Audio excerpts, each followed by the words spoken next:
Question de justice ou d'argent. Bon nombre d'entre nous se demandent souvent si telle ou telle personne fait ceci pour la justice ou pour l'argent, c'est-à-dire si l'opportunité de faire de l'argent ne serait pas présente. La dite personne spécifique aurait-elle continué sa lutte? Et nous avons trouvé que la réponse est souvent négative et que le facteur déterminant faisant que l'individu continue sa soi-disant lutte est en fait la présence et l'opportunité de réaliser de l'argent. Alors j'avoue que ces genres de personnes m'ont souvent écœuré, femmes comme hommes. Cependant, il y a un mais, vous verrez. Je souhaite attirer votre attention concernant un passage qui parle de nombre et d'estimation, et par la suite nous parlerons de l'aspect caché et occulté de la compensation financière. En Genèse chapitre 17, le premier verset, Dieu demande à Abraham, non Abraham, de marcher en sa présence. Il n'avait pas encore effectué le changement de nom, et c'est un point clé que vous devez retenir. Donc Dieu demande à Abraham, non Abraham, de marcher en sa présence. Et je vais vous montrer le verset. Vous pouvez le voir au fond de l'écran, au sein de l'écran. Lorsque Abraham eut 90 ans, El Shaddai lui dit, marche en ma présence et sois sans aucune faute. Je vais établir une alliance entre toi et moi et je vais augmenter tes nombres excessivement. Je vais établir une alliance entre toi et moi et je vais augmenter tes nombres excessivement. L'aspect comique est qu'au moment où je tape ces mots, même mon moteur de recherche suggère qu'il y a erreur et veut me faire remplacer tes nombres par ton nombre, en ce sens que le verset serait « Je vais établir une alliance entre toi et moi et je vais augmenter ton nombre excessivement ». Mais le verset montre bien que c'est « Je vais augmenter tes nombres excessivement ». Nous ne pensons pas qu'il y ait erreur. Alors l'interprétation matricielle chez les chrétiens et même chez les musulmans, pour ceux qui ne connaissent pas les trucs occultes du soufisme, est que Dieu ne parle uniquement que d'accroître la descendance d'Abraham. C'est le cas, mais ce n'est pas uniquement cela. Si ce serait cela, Dieu aurait uniquement dit « Je vais accroître ton nombre » en faisant référence uniquement à la descendance. Or, comme vous pouvez le constater par vous-même, Dieu parle de ses nombres au pluriel et non pas de ton nombre au singulier. À titre d'exemple, si vous bossez pour une personne et que le boss, de bon cœur, va vous augmenter, il dira, je vais augmenter ton salaire et non pas je vais augmenter tes salaires. Vous voyez le verset une fois de plus. Comme dit, la présence du pluriel change tout le sens de la phrase dans son entièreté. Et non, ce n'est pas par hasard. Les traducteurs sont très méticuleux lorsqu'ils veulent cacher, omettre quelque chose, et même lorsqu'ils souhaitent révéler une vérité en pleine vue, quoique occulte. Et ceci correspond à la seconde option, une vérité balancée en pleine vue, quoique occulte. Donc, comme nous le disons donc, accroître tes nombres ne fait pas référence qu'à la descendance d'Abraham. Cela fait référence aux autres nombres correspondant à son codage interne. Et ils le savent, cela se situe dans le compartiment spirituel de votre biologie qui possède une valeur nette représentative des chiffres et nombres particuliers de votre sécurité de carte sociale, votre carte d'assurance de vie. Ils savent à quel point vous pouvez être fertile ou pas, dépendamment de votre lignée généalogique. Ils en connaissent plus que vous à propos de la science de la reproduction. Du moins, mieux vaut l'assumer. Ils ont peut-être même joué le rôle de Dieu en attirant vos parents, afin que vous soyez formés. Maintenant, nous savons que les méchants prêtres qui ont établi les verrous au sein de notre ADN le font à l'aide de la connaissance de ce codage interne. Et ce codage interne correspond évidemment au nombre, lettres et chiffres contenus au sein de notre carte de sécurité sociale, nos pièces d'identification. La grande question est sur quoi se base ce codage interne? Eh bien, au moment de votre naissance, par inspiration, votre mère ou votre père a chuchoté votre nom. Oui, car c'est à partir de ce nom qu'a établi notre acte de naissance. Et cela dépasse le cadre du superstitieux. Vous remarquez que si vous avez le même prénom que votre père ou votre mère, vous ressemblez étrangement à la dite personne. Dans le cas de votre père, en supposant que votre mère ne l'ait pas trompé et que votre père qui vous a nommé selon son prénom soit vraiment votre père biologique. À titre d'exemple, mon père m'a nommé selon son prénom. Afin que vous compreniez, nos noms en entier ne sont pas identiques. S'il s'appelle Luc Boulov, il m'a nommé Jean-Luc Boulov, le Jean étant le nom de rajout, tout en assénant son Luc. Alors quel est le rapport? Il se trouve que je suis en fait celui qui ressemble le plus à mon père au sein de ma famille. Qu'est-ce que cela signifie? Ceci signifie simplement que ces trucs sont très importants. Or, au moment de la naissance, une personne qui hérite du même prénom que sa mère ou son père ne lui ressemble point, mais vient à le ressembler étrangement au fil de son développement physique. Or, au moment de la naissance, une personne qui hérite du même prénom que sa mère ou son père ne lui ressemble point, car c'est un bébé, mais vient pourtant à le ressembler étrangement au fil de son développement physique. Et cela dépasse le cadre génétique. Cela dépasse le cadre du superstitieux. Et c'est pourquoi nous avons dit ceci: la création de façon générale a été faite selon le mysticisme et l'adoration. Le mysticisme et l'adoration ne sont pas des sciences superstitieuses, ce sont des sciences exactes et correctes. Lorsque votre parent vous assène un nom, ceci est fait via le mysticisme et l'adoration, car il est dit, selon les rumeurs, que c'est un ange qui lui chuchote à son insu le nom à lui donner, c'est-à-dire au bébé. Et ce n'est pas vraiment quelque chose de connu, mais si votre père ou votre mère vous a asséné un nom avec jovialité lors de votre naissance, leur degré de jovialité au moment de ce chuchotement détermine à quel degré vous les ressemblerez, lui ou elle, ou encore les deux au futur. Dans le jargon actuel, on appelle cela une coïncidence, mais au sein du monde occulte, on appelle cela de la magie, ou pire encore, une prophétie. Donc le pluriel du « je vais augmenter tes nombres excessivement » fait référence à une actualisation de son codage interne. Entre autres, son nom est passé d'Abraham à Abraham. Non pas que lui, mais de sa femme également, c'est-à-dire que le nom de sa femme a changé. Je pense que c'était Saraï et elle s'est fait appeler Sarah. Donc ce truc de compensation financière, pourquoi une compensation financière est aussi chère? C'est-à-dire que certaines fois, le délit ne semble pas être si grave et qu'il faille tout de même payer la victime ou la famille de la victime une somme conséquente. Ce n'est non pas parce que vous devez seulement rembourser la famille de la victime ou la victime directement, mais la totalité de sa lignée ancestrale, si elle en a une. C'est car vous devez rembourser la totalité de sa lignée ancestrale. Et les juges le savent. Les juges ne sont pas que des juges. Souvenez-vous que lorsqu'une personne se présente devant le juge, la dite personne doit jurer, faire serment de dire la vérité par rapport aux paramètres de modalités de configuration de la dite religion, celle pratiquée au sein de l'environnement spécifique.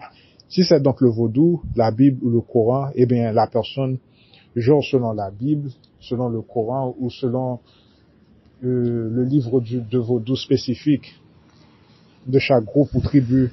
La personne doit faire serment par rapport à la dite religion, et ce devant le juge, mais aussi devant une assemblée. N'oubliez pas ceci, la personne fait aussi serment devant une assemblée. Ceci démontre en fait que certains de vos juges sont des prêtres secrètement. Ceci démontre que nombreux de nos juges sont en fait des prêtres, car ils se basent sur des trucs religieux afin d'établir le jugement, et pas sur n'importe quel truc religieux, pas selon la facette matricielle des trucs religieux. Ils se basent selon la facette occulte. Donc c'est le secret, la plupart des juges sont en fait des prêtres, pour le bien ou pour le mal, mais ce sont quand même des prêtres. Extrait, mon oncle est un juge, il connaissait Coolio, il le connaissait assez bien. Tous les juges, pas qu'un juge, les juges ont quelque chose se nommant la chambre des juges.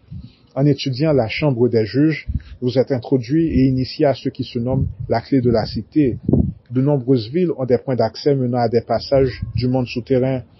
Et vraisemblablement, la somme à payer est estimée en fonction de la lignée ancestrale de la dite personne. Et c'est pourquoi nous vous avions lu le passage concernant le truc. Eux qui savent à quel point nous sommes fertiles ou pas, et qui savent que c'est situé au sein de notre comportement spirituel, représentatif des valeurs nettes et démontrées par les numéros et chiffres de notre carte de sécurité sociale. Ainsi donc, si vous faites partie d'une unité tributaire, vous êtes connecté d'une certaine manière ou d'une autre avec d'autres unités de membres tributaires, que les dernières soient incarnées ou pas. Impossible d'être plus précis. Aucun homme ne constitue une île à lui seul. Impossible d'être plus précis. Aucun homme ne constitue une île à lui seul. Fait de la référence. Dites-les également que oui, les ancêtres correspondent également au soi futur, au développement futur d'un être. Ce sont des termes spécifiques, comportant des significations inhabituelles, peu connues dans votre contexte culturel. Et lors de la vidéo Gangsterisme dans le monde astral, nous vous disions de quelle façon les contrats au sein de ce monde étaient établis. Même dans d'autres vidéos, nous vous disions que lorsque vous trompez votre femme ou votre mari, vous faites du mal non pas qu'à lui ou à elle, mais également à la totalité de sa lignée ancestrale. De même, lorsque vous faites du bien à une personne, une vraie âme, vous avez non pas seulement la bénédiction de la dite personne, mais de la totalité de sa lignée ancestrale. Et certaines fois, lorsque des trucs bien de nulle part vous arrivent, eh bien c'est la raison. Et c'est ainsi que les pactes se forment dans le monde astral, consciemment ou pas. Maintenant, nous savons donc que ces chiffres, ces lettres sont attribuées en fonction des lettres de votre nom. Alors ce qui a dû se passer avec Coolio est qu'à un certain point, il est resté coincé dans un des rituels auxquels il participait. Ils ont alors fait un rituel sur lui prenant en compte les paroles de sa musique et son nom. Une prime a été mise sur sa tête, pas n'importe laquelle, une étang spirituelle. Il bougeait dans le monde souterrain principalement avec la lettre O. Remarquez que son nom est constitué de 3 O, Coolio, C-O-O-L-I-O. De nombreuses lettres représentent des symboles, rites, des points de passage pour le monde souterrain.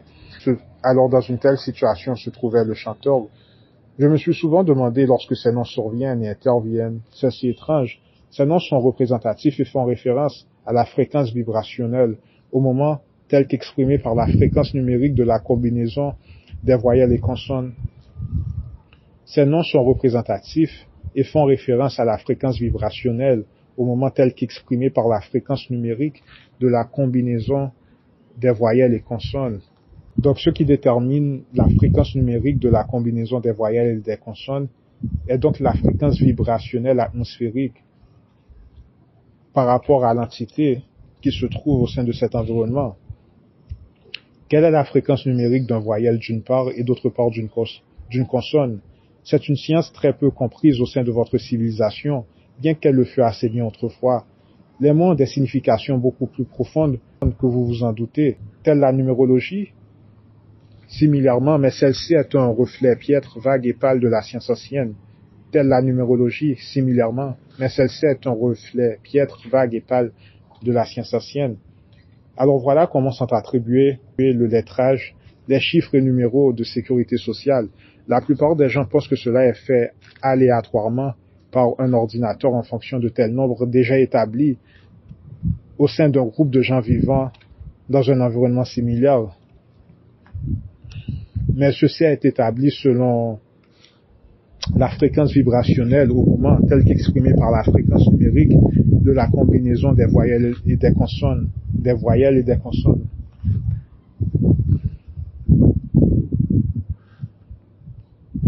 La science n'est pas perdue au niveau de la surface terrestre sûrement, c'est-à-dire au niveau des gens qui vivent au sein de la surface terrestre, ou la plupart d'entre eux, mais elle est présente dans le monde souterrain et le codage des superordinateurs font probablement usage de la fréquence des lettres de nos noms afin d'établir ce truc. Et c'est en fait ceux qui apparaissent au-dessus de nos crânes. C'est en fait la fréquence vibrationnelle numérique des voyelles et des consonnes de notre être. Ce sont en fait ces estimations et ces valeurs qui apparaissent.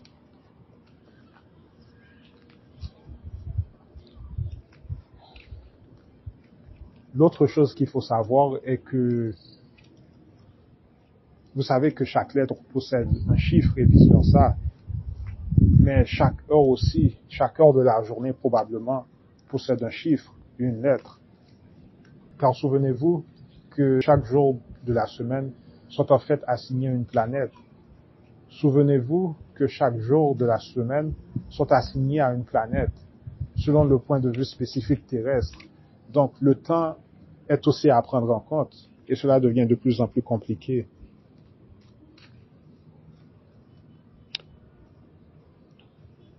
Je souhaite attirer votre attention quelque part d'autre. il a été fait mention d'Abraham, ou si vous voulez Abraham, bien que ce soit en fait deux personnes différentes. Abraham correspond à son ancienne version, l'ancien lui, et puis nous avons Abraham. Abraham correspond à son ancienne version, son ancien lui, et puis nous avons Abraham qui correspond au nouveau lui, mais qui est en fait son nom secret. Vous avez Abraham, l'ancien lui, et vous avez l'Abraham, son nouveau lui, mais qui était son nom secret. D'ailleurs, dans la Bible, il a caché son identité lors de son séjour en Égypte. Souvenez-vous que dans la Bible, il avait caché son identité lors de son séjour en Égypte. Extrait. Le nom secret est un concept folklorique qu'on retrouve au sein des sociétés antiques. La thèse examine 4 différentes histoires de nombreuses cultures au sein des sociétés antiques à la recherche du concept du nom secret et de quelle façon celui-ci est connecté au système de l'ordre et du chaos de chacune de ces sociétés. La première histoire, lorsque Isis vole le nom secret de Ra, est analysée. La seconde concerne la lutte entre Jacob et l'ange, lorsque le patriarche lui demande la nature de son nom et que l'ange refuse de lui répondre. Puis Marduk et ses 50 noms montrent que les noms sont source de pouvoir. Finalement, Yahweh, le tétragrammaton, les 72 noms différents et les attributs de celui-ci ou celle-ci, englobant à la fois ceux de Ra et de Marduk. Ce nom secret est un nom de pouvoir. C'est un nom, un point de rencontre, un nom de référence que font usage des différentes versions de votre soi supérieur. Lorsque nous parlons de soi supérieur, nous ne prenons pas en compte les autres vous qui vivent au sein de mondes parallèles. Ce sont différentes versions de vous, au présent pratiquement, qui vivent dans un monde de densité pareille. Ce seraient donc d'autres vous vivant en densité 3. Vos soi supérieurs sont d'autres versions de vous vivant dans des plans d'existence supérieurs. Certains d'entre eux sont chargés d'organiser vos possibilités d'intervention divine, par exemple. Certains d'entre eux sont chargés d'organiser vos possibilités d'intervention divine. Ceci dit, lorsque vous êtes en possession de votre nom secret, puisque c'est un nom secret, vous n'êtes pas censé le répéter, le dire à personne. Avec le nom secret, il est possible de se défaire facilement de primes de mort spirituelle déposées sur votre tête, à moins que l'entité vivante en question soit en possession de ce nom secret.